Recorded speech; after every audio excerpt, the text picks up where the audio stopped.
नमस्कार दोस्तों, मैं हूं गुमनाम और आप सुन रहे हैं हॉरर कहानी, वो भी मेरी जुबानी। दोस्तों, आज की कहानी ट्रक ड्राइवर की है जिनका नाम रघु यादव है। तो चलिए अब ये कहानी रघु यादव के नजरिए से सुनते हैं। लेकिन उससे पहले आप लोगों से एक शिकायत है।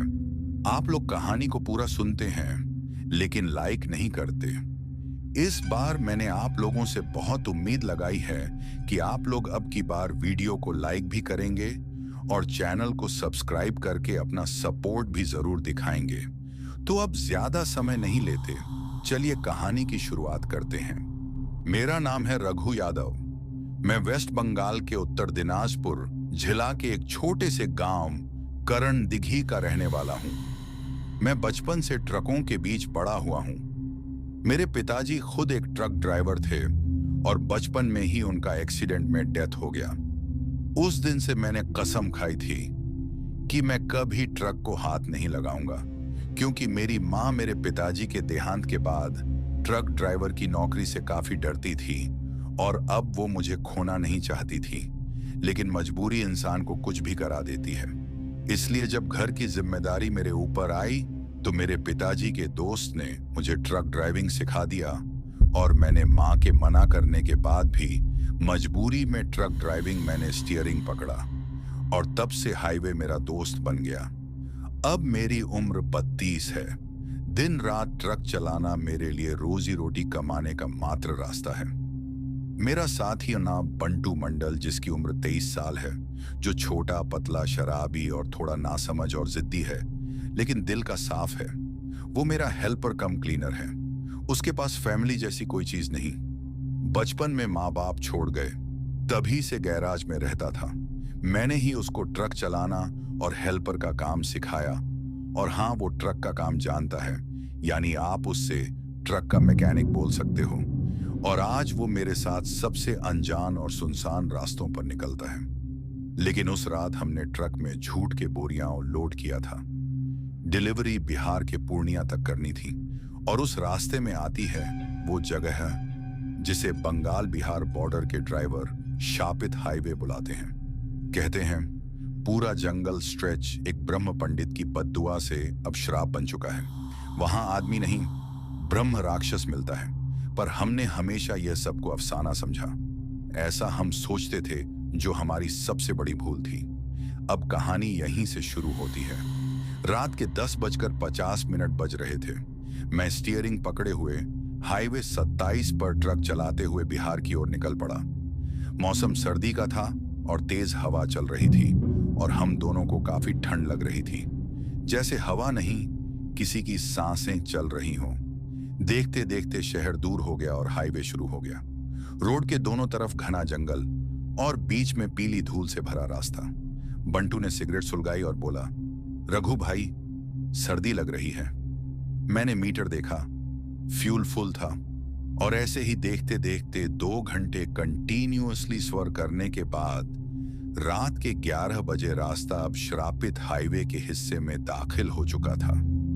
उस वक्त मुझे बिल्कुल पता नहीं था इस सफर से हम लौटेंगे या नहीं, जिसके बाद आगे सफर बढ़ने लगता है। और अब हमारा ट्रक एक ऐसे जोन में आ गया था जहां पे आने के बाद कुछ ट्रक ड्राइवर्स का कहना है कि उनके साथ यहां पे कई घटनाएं हुई हैं और कुछ ड्राइवर्स की इस सड़क में लाश मिली और उनकी आंखें गायब थीं, जैसे किसी ने उनकी आंखों को निकालकर जिंदा ही खा लिया हो। जिसके बाद अचानक से मेरे ट्रक के सामने एक तांत्रिक आ जाते हैं। इसलिए मैं ब्रेक लगाता हूं और ट्रक रोक देता हूं। लेकिन बंटू को समझ नहीं आता कि इतनी रात को इस सुनसान हाईवे में यह तांत्रिक कहां से आ गया। इसलिए बंटू नीचे उतरता है और उस अनजान तांत्रिक से जाकर कहता है, अरे क्या हुआ तांत्रिक जी, आपने हमारा रास्ता क्यों रोका और आप इतनी रात इस सुनसान हाईवे में क्या कर रहे हो? लेकिन तांत्रिक कुछ नहीं कहता और हाथ के इशारे से मुझे और बंटू को ट्रक पीछे करने को कहता है। लेकिन बंटू गुस्सा हो जाता है और कहता है, क्या हुआ तांत्रिक जी, आप यह इशारा क्यों कर रहे हो? आप मुंह से बताओ क्या हुआ है, ऐसा इशारा क्यों कर रहे हो? जिसके बाद मैं भी ट्रक से उतरता हूं और कहता हूं, क्या हुआ तांत्रिक जी, आप इतनी रात क्या कर रहे हो और आपने हमारा ट्रक क्यों रोका है? इसलिए तांत्रिक मेरी तरफ देखता है और कहता है, चला जा यहां से, चला जा, वरना कल लोगों को तेरी लाश मिलेगी। लेकिन बंटू कहता है, आप ये कैसी बात कर रहे हो? हट जाओ, हमें जाने दो, वरना हमारे मालिक हमें काम से निकाल देंगे और हमें यह माल जैसे भी हो पहुंचाना होगा। जिसके बाद मैं वापस ट्रक के स्टीयरिंग को पकड़ता हूं और बंटू भी बगल वाली सीट में बैठकर ट्रक का दरवाजा बंद कर देता है। मैं ट्रक चालू करके वापस सफर आगे बढ़ा देता हूं। लेकिन यही हम लोगों की सबसे बड़ी गलती होने वाली थी, क्योंकि आगे हमारे साथ ऐसा कुछ होने वाला था जो हमने कभी सोचा नहीं था। कुछ देर चलने के बाद हमें आगे एक बोर्ड नजर आता है जिसमें लिखा होता है, यह रास्ता रात 12 बजे के बाद शापित हो जाएगा और ब्रह्म राक्षस निकल आएगा। लेकिन मैं यानी रघु उस बोर्ड को इग्नोर करते हुए आगे बढ़ जाता हूं। बगल में बैठा बंटू सो गया था और मेरी आंख में भी नींद आ गई थी। तभी अचानक से रास्ते के बीच ठंडी मौसम होने के बावजूद बारिश शुरू हो जाती है और इतनी तेज बारिश होती है कि ऐसा महसूस होता है जैसे तूफान भी आ गया है। मजबूरी में मुझे यानी रघु को ट्रक रोकना पड़ता है। तेज तूफानी बारिश होने के कारण बंटू की भी आंख खुल जाती है और उसका नींद टूट जाता है। जब मैं ट्रक रोकता हूं तो चारों तरफ अंधेरा ही अंधेरा होता है और घना जंगल होने के कारण ऐसा लग रहा था जैसे कोई हमें दूर से देख रहा हो और अब हम पर हमला करके खा जाएगा। उसी वक्त जंगल के अंदर से किसी जानवर के जोर से चीखने की आवाज आती है। उस आवाज को सुनकर बंटू की नींद गायब हो जाती है और मैं यानी रघु भी बहुत ज्यादा डर जाता हूं। अब मौसम और भी ज्यादा ठंडा हो गया था और बारिश रुक चुकी थी और रात बहुत हो चुकी थी। इस हाईवे में कोई दूसरी गाड़ी या ट्रक नहीं आ रहा था। बंटू अपने पॉकेट से सिगरेट निकालकर पीने लगता है और फिर मैं यानी रघु ट्रक स्टार्ट करने की कोशिश करता हूं, लेकिन ट्रक स्टार्ट नहीं हो रहा था। अब हम लोगों की परेशानी बढ़ गई थी, क्योंकि अचानक से ट्रक को क्या हो गया, जिसके बाद मैं यानी रघु और बंटू दोनों ट्रक से नीचे उतरते हैं और ट्रक को चेक करने लगते हैं। तो देखते हैं कि ट्रक के आगे वाले पार्ट्स में ज्यादा तेज बारिश के कारण पानी घुस गया है और उसकी वजह से ट्रक स्टार्ट नहीं हो रहा है। इसलिए मजबूरी में हम दोनों किसी दूसरी गाड़ी के आने का वेट करने लगते हैं। हमारे पास कोई दूसरा ऑप्शन नहीं था। हम दोनों आधा घंटा वेट करते हैं और वेट करने के बाद भी कोई गाड़ी या ट्रक नहीं आती। इसलिए दोनों मजबूरी में किसी से हेल्प मांगने के लिए हाईवे के आगे जाने लगते हैं। सोचते हैं शायद आगे कोई ढाबा या किसी का घर होगा, लेकिन काफी दूर जाने के बाद भी हमें कोई ढाबा या इंसान नहीं मिलता, क्योंकि यह जंगल का रास्ता है और यहाँ दूर दूर तक कोई गांव या शहर भी नहीं है। और ये हमारा पहला ऐसा रूट था जो हम लोगों ने बिहार जाने के लिए लिया था और अब हमें तांत्रिक जी की बात न मानने का पछतावा होने लगा था। तभी हम दोनों देखते हैं कि दूर से हाईवे पर कोई गाड़ी आ रही है। धीरे धीरे जब हेडलाइट की रोशनी करीब आती है तो वह एक ट्रक होता है और जब वह ट्रक थोड़ी और नजदीक आती है तो हम दोनों हैरान रह जाते हैं, क्योंकि आगे से जो ट्रक आ रही थी वह किसी और की नहीं बल्कि हम दोनों की ही ट्रक थी और उसके अंदर कोई भी नहीं था। ये देखकर हम दोनों डर जाते हैं और डरते हुए ट्रक से दूर भागने लगते हैं। ऐसा लग रहा था जैसे ट्रक अब हमें कुचल देगा। लेकिन तभी एक औरत जो उम्र से 60 साल की बुढ़िया लग रही थी, वह जंगल के किनारे से हमें इशारा करके बुलाती है। हम दोनों काफी डरे हुए थे, इसलिए मदद समझकर और इंसान देखकर उसके पास चले जाते हैं। वह बुढ़िया हमें अपने पीछे आने को बोलती है और हम दोनों एक दूसरे को देखते हुए डरते डरते उस बुढ़िया के पीछे चल पड़ते हैं। और मैं यानी रघु उस बुढ़िया से पूछता हूं, माँ जी, आप हमें कहाँ ले जा रही हो और हमारे साथ क्या हो रहा है? तभी बंटू की नजर उस बुढ़िया के पैर पर पड़ती है और वह कुछ ऐसा देखता है जिसे देखकर बंटू की सर्दी के मौसम में भी पसीना निकल जाता है। वह मेरी तरफ इशारा करता है और जैसे ही मैं भी उस बुढ़िया के पैर की तरफ देखता हूं, मेरे शरीर के एक एक रोंगटे खड़े हो जाते हैं, क्योंकि उस बुढ़िया का पैर उल्टा था। तभी हम दोनों रुक जाते हैं और बुढ़िया भी हमारी कदमों की आहट सुनकर रुक जाती है। अचानक से वह बिना मुड़े अपना चेहरा यानी गर्दन घुमा देती है और उसकी दोनों आंखें गायब थीं और उसके चेहरे में कोई भी मांस नहीं था, जैसे उसके चेहरे का मांस किसी ने खा लिया हो और अंदर खोपड़ी की हड्डी नजर आ रही थी और उसका चेहरा ऐसा था जैसे किसी ने कभी कल्पना भी नहीं की हो। यह देखकर हम दोनों वहीं बेहोश हो गए। तकरीबन 1 घंटे बाद रात के 2 बजे मेरी आंख खुल जाती है और जब मैं होश में आता हूं तो देखता हूं कि बंटू मेरे बगल में नहीं होता। इसलिए मैं डरते हुए उठता हूं और जंगल से बाहर हाईवे की तरफ भागते हुए जाता हूं। लेकिन बंटू हाईवे पर भी नहीं होता और हाईवे पर हमारा ट्रक भी नहीं था।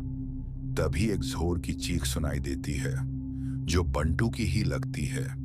इसलिए मैं भागते हुए जंगल की तरफ जाता हूं और सोचता हूं कि बंटू होगा, लेकिन वहां अंदर कोई भी नहीं था। जिसके बाद मैं काफी डर गया था और मुझे ऐसा लग रहा था जैसे मैं इसी जंगल में मर जाऊंगा। तभी मुझे किसी के कुछ खाने की और मुंह से चबाने की आवाज सुनाई देती है, जैसे कोई जंगली जानवर कुछ चबा रहा हो। मैं पीछे मुड़कर देखता हूं तो पीछे बंटू खड़ा होता है जो अपने ही हाथ को चबा रहा था। उसकी दोनों आंखें गायब हो चुकी थीं। ऐसा लग रहा था जैसे वह होश में नहीं है, लेकिन मुझे यह समझ नहीं आ रहा था कि यह सब क्या हो रहा है।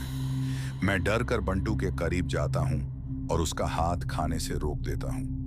तभी वह मेरी तरफ देखता है और मुस्कुराकर कहता है, अब तेरी बारी है, अब मैं तेरा शिकार करूंगा। अचानक बंटू का सर उसके शरीर से अलग होकर जमीन पर गिर जाता है और उसका शरीर बेजान होकर कचक से नीचे गिर पड़ता है, जैसे उसकी जिस्म से आत्मा निकल गई हो।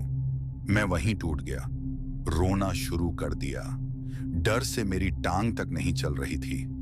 मैं बंटू के पास जाने ही वाला था कि अचानक मेरे पीछे किसी ने मेरी गर्दन पर हाथ रखा। मेरी सांसें रुक गईं। डर ने पूरा जिस्म जमा दिया। मैं धीरे से पीछे मुड़ता हूं, ईश्वर का नाम लेकर, और देखता हूं कि पीछे तो बंटू खड़ा है, बिल्कुल सही सलामत। वह मुझसे कहता है, भैया क्या हुआ? भैया आप यहां क्या कर रहे हो? मैं तो आपको जंगल में ढूंढ रहा था, जल्दी चलो भागो। इस जंगल में ब्रह्म राक्षस शिकार के लिए निकल आया है।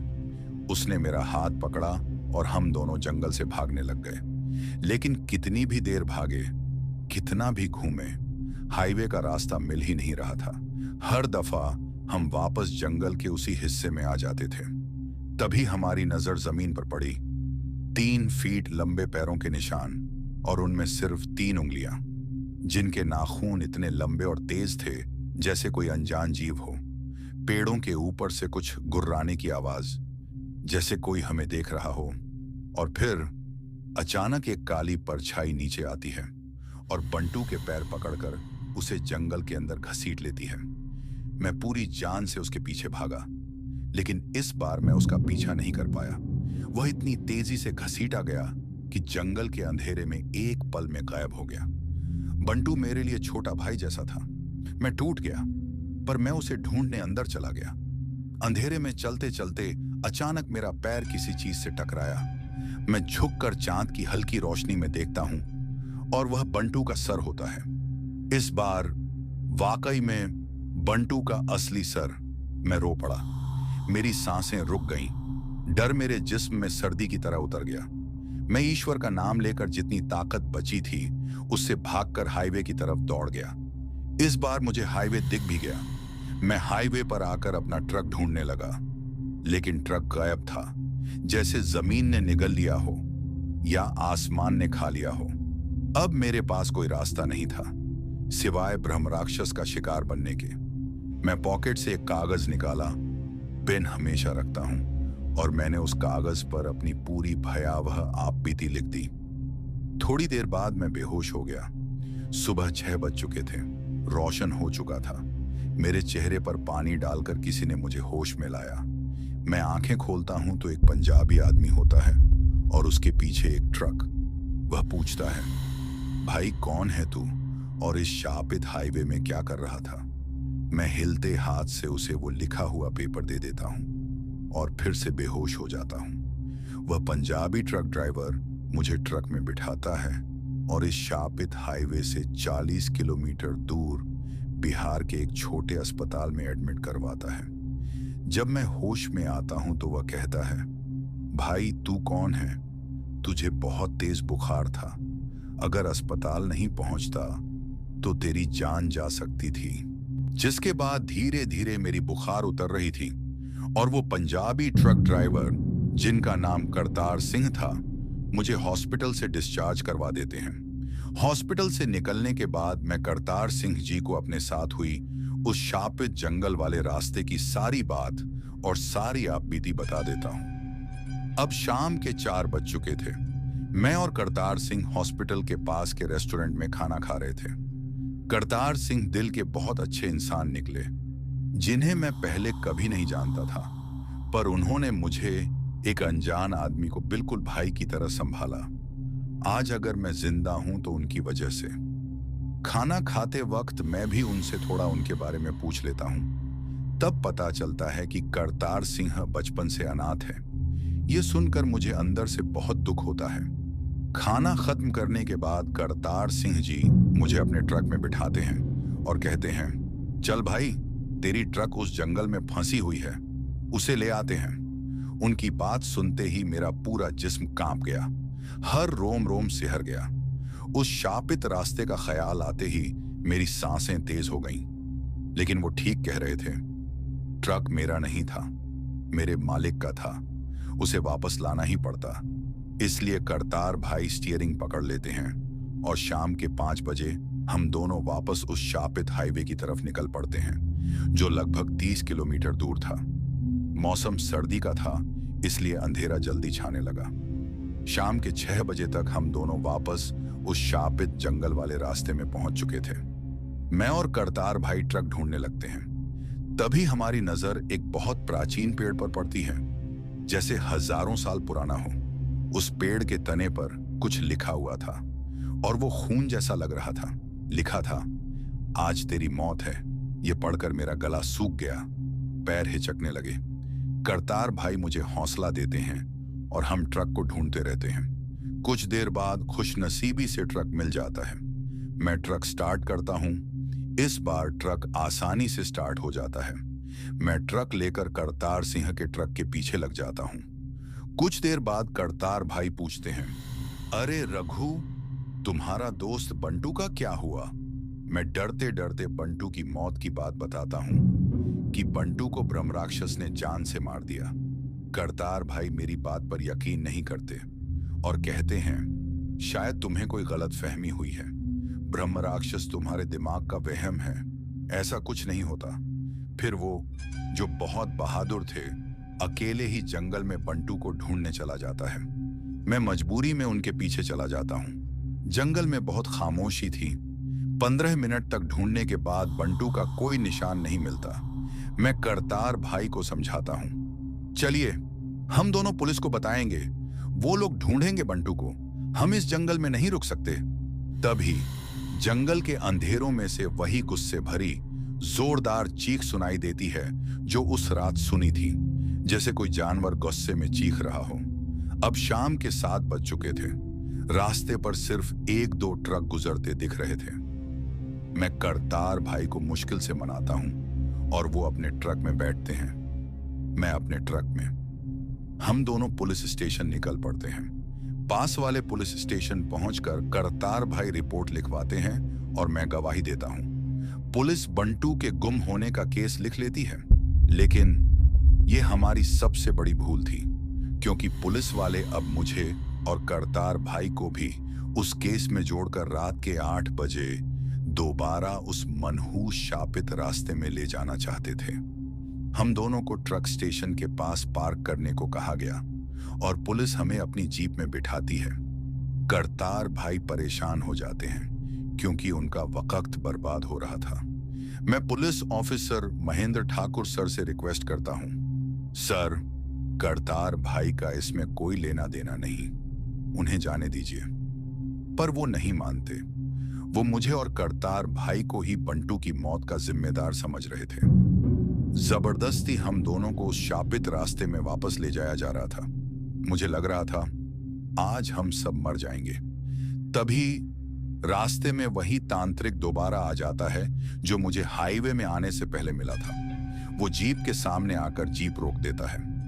महेंद्र सर ब्रेक लगाते हैं। पुलिस ऑफिसर उससे पूछते हैं, तांत्रिक जी क्या हुआ, क्यों रोका आपने? तांत्रिक जी गुस्से और डर के मिक्स टोन में कहते हैं, आगे ब्रह्म राक्षस निकलने वाला है। सर प्लीज इन तांत्रिक बाबा को साथ में ले लीजिए, ये बंटू के बारे में मदद कर सकते हैं। और मैं तांत्रिक जी से भी काफी विनती करता हूं। काफी समझाने के बाद तांत्रिक बाबा मान जाते हैं और जीप में बैठ जाते हैं। कुछ देर का सफर और हम सब फिर से उस शापित जंगल में पहुंच जाते हैं। जीप धीरे धीरे जंगल की मिट्टी भरी सड़क पर घुसती जा रही थी। अंधेरा अब पूरी तरह छा चुका था। सिर्फ जीप की हेडलाइट्स ही एक दो पेड़ तक रोशनी पहुंचा पा रही थी। तांत्रिक बाबा बिल्कुल चुप थे, जैसे उनके अंदर कुछ हल रहा हो।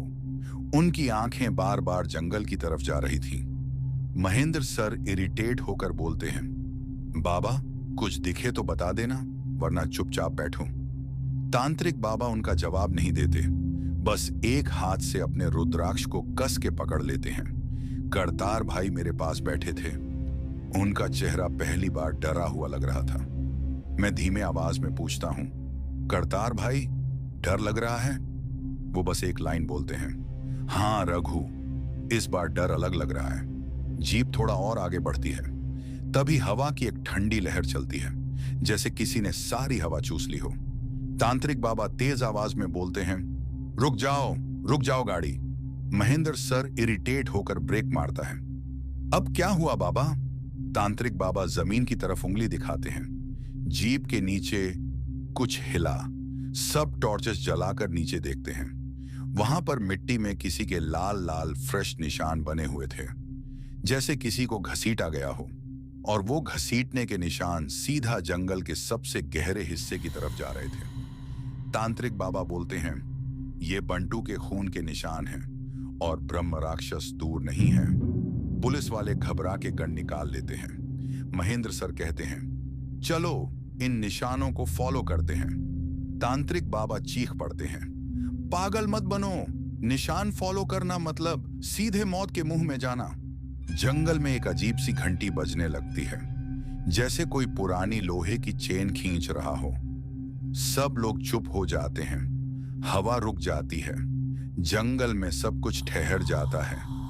बस चेन की वो आवाज और गहरी होती जा रही थी।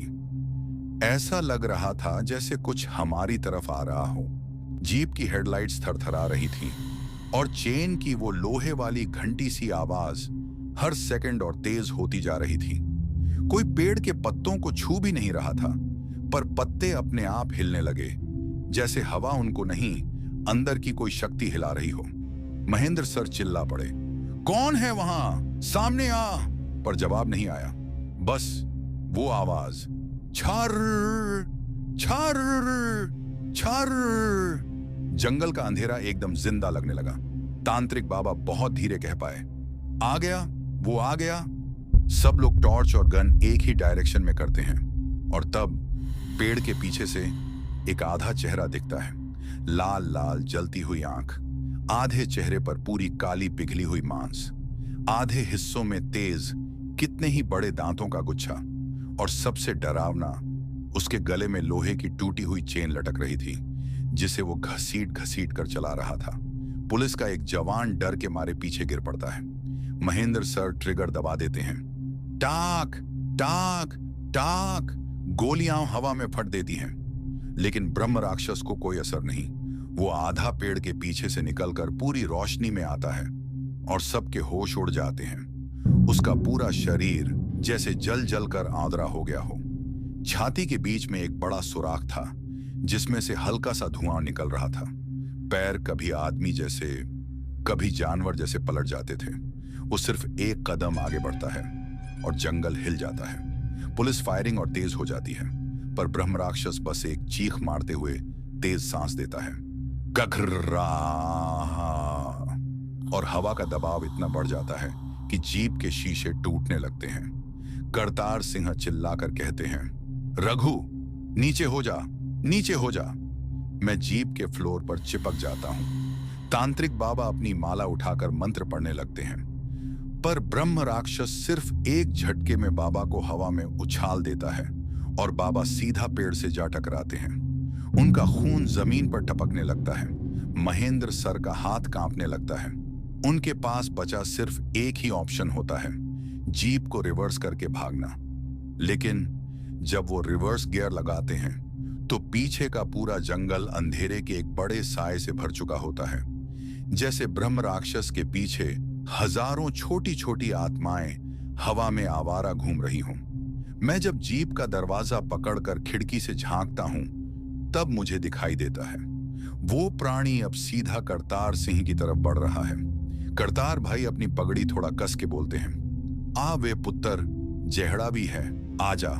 पर उनके हाथ का डंडा कांप रहा होता है। ब्रह्म राक्षस स्लोली स्लोली उनके बिल्कुल सामने आ जाता है। उसकी सांस गरम भट्टी जैसी थी। आंखें ऐसे जल रही थीं जैसे दो छोटे छोटे सूरज, और वो अपनी चेन उठाकर जमीन पर ड्रैग करता है। घर घर। चेन की आवाज मेरे कानों में खून बनाकर बह रही थी। ब्रह्म राक्षस करतार सिंह की तरफ बहुत धीरे, बहुत भारी कदमों से बढ़ रहा था। उसके पैर जमीन में धंस धंस कर आवाज कर रहे थे, जैसे धरती उसके वजन से टूट रही हो। पुलिस के सारे ऑफिसर्स डर के मारे कभी गन ऊपर करते, कभी नीचे कर लेते। महेंद्र सर की आवाज भी कांप रही थी, फायर मत करो, फायर मत करो, वो हमें देख रहा है। पर फिर भी एक जवान घबराहट में ट्रिगर दबा देता है। टाक। गोली सीधा ब्रह्म राक्षस के कंधे में जा लगती है, पर वो हिलता तक नहीं, बस अपनी गर्दन टेढ़ी करता है और लाल आंखों से सीधा उस पुलिस जवान को देखता है। जवान का मुंह सूख जाता है। मैं मजाक में मारी थी। ब्रह्म राक्षस अपना मुंह धीरे धीरे खोलता है। उसके दांत किसी जानवर के दांतों से नहीं, किसी पिघले हुए लोहे के बाहर निकले टुकड़ों जैसे लग रहे थे। वो सिर्फ एक ही लीप में पुलिस की तरफ झपटता है। गग्रडरा। सब ऑफिसर बिखर जाते हैं। महेंद्र सर वहीं जम जाते हैं। उन पर एक तेज हवा का झटका पड़ता है और ब्रह्म राक्षस उन्हें हवा में उठाकर जमीन पर पटक देता है। ढाआम। उनका हाथ टूटा कि तुरंत चिल की आवाज आती है। करतार सिंह चिल्ला पड़े, रघु भाग पुत्र, पुलिस वालों का तो काम खत्म है। मैं भागने की कोशिश ही करता हूं कि अचानक तांत्रिक बाबा का रुद्राक्ष चमकने लगता है। जो बाबा पेड़ से टकराकर बेहोश पड़े थे, उनके गले की माला से एक तेज सफेद रोशनी निकलती है और जमीन पर एक गोला बना देती है। ब्रह्म राक्षस उस रोशनी से 3 सेकंड के लिए रुक जाता है। वो न आगे बढ़ पा रहा था न पीछे, सिर्फ चीख रहा था, चेन पूरी गति से हिल रही थी, जैसे किसी ने उसे गर्म तंदूर में फेंक दिया हो। महेंद्र सर जमीन पर पड़े बिल्कुल होश में नहीं। पुलिस वाले भागते हुए जंगल के अलग अलग कोने में छुपने की कोशिश कर रहे थे। करतार सिंह चीख कर बोलते हैं, रघु, बाबा का मंत्र शुरू हो गया लगदा, पर ज्यादा देर नहीं चलेगा, 10 सेकंड वे बस। मैं डर के मारे फुटपाथ पर गिर पड़ता हूं। बाबा की माला और तेज चमकने लगती है, पर एक पुलिस जवान बेवकूफी में ब्रह्म राक्षस के बिल्कुल पास ही भागकर चिल्ला देता है, बचाओ, वो मुझे पकड़ लेगा। और इस चीख से ब्रह्म राक्षस का ध्यान टूट जाता है। उसकी रोशनी में रुकावट 10 सेकंड से पहले ही कम होने लगती है। तांत्रिक बाबा का शरीर हिला, पर उनकी आंख नहीं खुली। करतार सिंह गुस्से में चिल्ला पड़े, जवान वापस आ, वापस आ, मत भाग उसकी तरफ। पर देर हो चुकी थी। ब्रह्म राक्षस ने रोशनी तोड़ दी। एक डेफनिंग स्क्रीम के साथ वह चेन को हवा में घुमाता है और पुलिस जवान को 4 टुकड़ों में चीर देता है। खून पेड़ों पर छिड़क जाता है। चेन जमीन पर टकराकर ऐसी आवाज करती है जैसे किसी को फांसी दी जा रही हो। मैं और करतार सिंह दोनों शौक में उस मर्डर को देखते रह जाते हैं। तांत्रिक बाबा फिर से बेहोश, पुलिस बिखर चुकी। महेंद्र सर हल्के से होश पकड़ते हैं और डर के मारे चीख कर कहते हैं, वापस जीप में बैठो, वो हमारे पीछे आ रहा है। और सच में ब्रह्म राक्षस चेन घसीटते हुए हमें देखते हुए सीधा हमारी तरफ चल रहा था। हर कदम के साथ जमीन हिल रही थी। ब्रह्म राक्षस चेन घसीटते हुए सीधा हमारी तरफ आ रहा था। उसकी लाल आंखें जैसे किसी को देखकर भूख से चमक रही हों। महेंद्र सर घुटनों से उठते हुए जीप की तरफ दौड़ते हैं और चिल्लाकर कहते हैं, सब लोग अंदर, मैं जीप घुमाता हूं, भागना पड़ेगा। उनकी आवाज में गुस्सा कम और मौत का डर ज्यादा था। हम सब जीप में घुसने की कोशिश कर ही रहे थे कि अचानक जंगल का रास्ता पुफ बदल जाता है। जहां कुछ देर पहले सीधा कच्चा रोड था, अब वहां बड़े बड़े पेड़, जमीन के उभार और दलदल उभर आए थे, जैसे जंगल ने खुद रास्ता बंद कर दिया हो। महेंद्र सर शौक में बोलते हैं, ये कैसे हो सकता है? यहां तो रास्ता था। तांत्रिक बाबा, जो अब थोड़ा होश में आ रहे थे, धीरे से बोलते हैं, ये ब्रह्म राक्षस किसी एक आत्मा से बंधा हुआ है। वो आत्मा यहाँ आसपास ही है। जब तक वो आत्मा मुक्ति नहीं पाती, जंगल तुम्हें बाहर जाने नहीं देगा। मैं घबरा कर पूछता हूं, कौन सी आत्मा? क्या मतलब?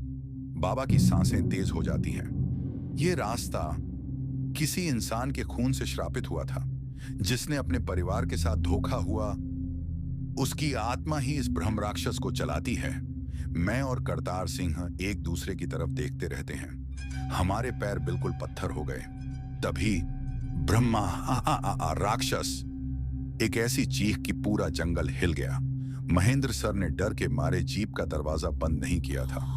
वो इंजन स्टार्ट करने की कोशिश कर रहे थे, पर ब्रह्म राक्षस एक ही झटके में उन पर उछल पड़ता है। सिर्फ एक ही सेकंड में चेन उनके गला और कमर के बीच से घूमती है। जीप के हेडलाइट्स में सब कुछ स्लो मोशन में होता दिखाई दिया। महेंद्र सर हवा में उड़ते, उनकी चीख गूंजती और अगले ही पल ब्रह्म राक्षस ने उन्हें बीच से आधा चीर दिया। उनका ऊपरी शरीर एक तरफ, निचला शरीर एक तरफ गिर पड़ता है। खून की बूंदें जीप के विंडशील्ड पर फैल गईं। कोई रिएक्शन ही नहीं आया हमारे मुंह से, सिर्फ सिरों में भरी एक गूंगून वाली आवाज। करतार सिंह हिचकी जैसा सांस लेते हुए बोलते हैं, रघु, ते मौत दा रास्ता है। तांत्रिक बाबा गुर्र गुर्र करते हुए उठकर बोलते हैं, रघु, अगर तूने उस बांधी हुई आत्मा को नहीं ढूंढा तो वो ब्रह्म राक्षस आज रात सबको मार डालेगा। मैं घबरा कर बोलता हूं, कैसे ढूंढूं? कहां मिलेगी वो आत्मा? बाबा अपना हाथ खोलते हैं। उनकी हथेली में एक पुरानी सी राख, एक जला हुआ पत्ता और एक खून का सूख गया तिलक होता है। वो कहते हैं, जिस जगह से जंगल की हवा ठंडी नहीं, गर्म लगे, समझ जा कि वहीं आत्मा का बंधन है। पर तभी ब्रह्म राक्षस हमारी तरफ फिर से बढ़ता है। हर कदम के साथ जमीन का कंपैक्शन बढ़ रहा था। करतार सिंह मेरा हाथ पकड़कर चिल्ला पड़े, रघु उभर, साड़ा टाइम बहुत कम आ। तांत्रिक बाबा गुस्से में दांत पीसते हुए, तुम दोनों भागो, जंगल में अंदर जाओ, आत्मा ढूंढो, नहीं तो ये प्राणी तुम्हारे पीछे पीछे गांव तक पहुंच जाएगा। हम जीप से कूदकर जंगल के अंधेरों में दौड़ पड़ते हैं। पीछे से चेन की वो घसीटने की आवाज और ब्रह्म राक्षस की भर भर सांस हमारे पीछे पीछे आ रही थी। जंगल के दरख्त सीधे नहीं, टेढ़े होंठ झुक रहे थे, जैसे हमें अंदर खींच रहे हों। हमारे नीचे की मिट्टी गर्म होने लगती है। तांत्रिक बाबा की बात सच लगती है। कहीं यहीं कोई आत्मा बंधी है, कोई जिसकी मौत बेहद दुख और धोखे से हुई थी। जंगल की रात और भी स्याह हो गई थी। हवा में मिट्टी और जलते लकड़ी की एक अजीब सी बदबू थी, जैसे कोई पुराना मंदिर जल चुका हो। मैं और करतार सिंह बीच की पटरी पर खड़े थे, जहां थोड़ी देर पहले वो ब्रह्म राक्षस इंस्पेक्टर का मांस तोड़ रहा था। इंस्पेक्टर की चीख अब भी हवा में गुम थी, लेकिन उसका लाश कहीं नहीं। ये जिस्मा कहां गया? मैंने हिचकी लेते हुए पूछा। करतार सिंह ने धीरे से अपना हाथ मेरे कंधे पर रखा। बेटा, जंगल ने अपना हिस्सा ले लिया। उसकी बात का मतलब मैं समझ ही रहा था कि पीछे से सूखी पत्तियों पर चलने की आवाज आई। Crack crack crack. हम पलट कर देखे और जिसमें हम दोनों ने देखा वो समझ के बाहर था।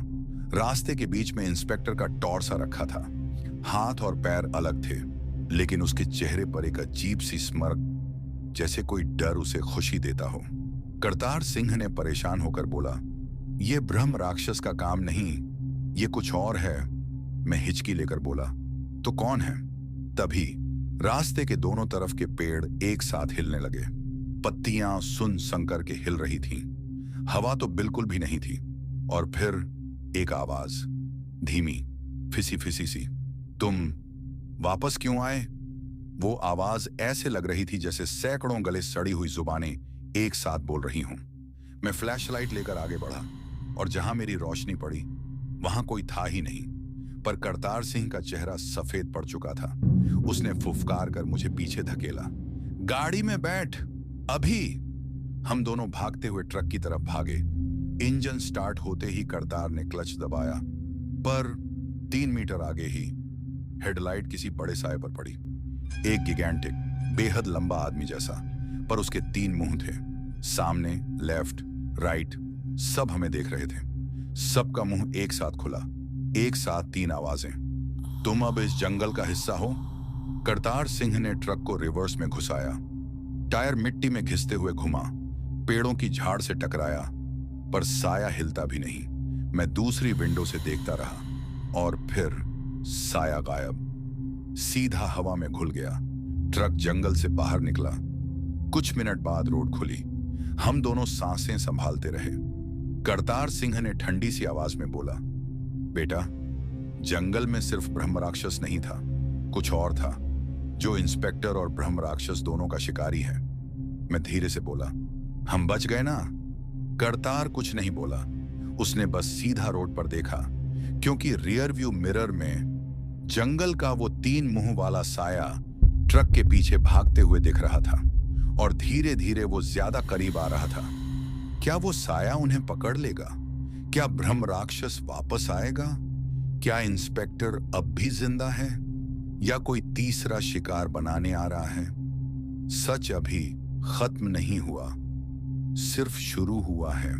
तो मेरे प्यारे दोस्तों, आज की यह डरावनी और सच्ची कहानी खत्म होती है, लेकिन मैं इस चैनल में आप लोगों के लिए हर दिन एक अनोखी और सच्ची ट्रक ड्राइवर और बस ड्राइवर की आप बीती और कहानी लेकर आता हूं। लेकिन आप लोगों से मेरी एक रिक्वेस्ट है, कृपया हमें सपोर्ट करने के लिए हमारे इस वीडियो को लाइक करके चैनल को सब्सक्राइब कर लीजिए।